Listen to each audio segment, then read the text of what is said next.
সবাইকে ঈদ মোবারক। আজকে আমার ছেলে চলে গেল বিকেলবেলা ওর মামাদের সাথে ঘুরতে।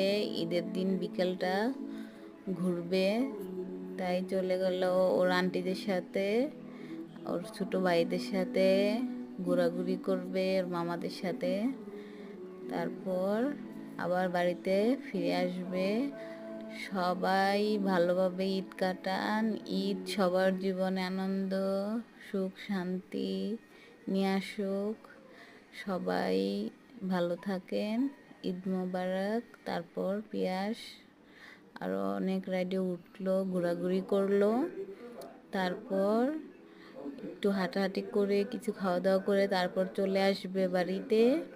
ওর আন্টি চলে যাবে ওর আন্টির বাড়িতে, আর পিয়াসের মামারা পিয়াস চলে আসবে বাড়িতে। ওরা ঘোরাঘুরি করে সন্ধ্যা হয়ে গেছে, তারপর বাড়িতে চলে আসছে। ঈদ মোবারক।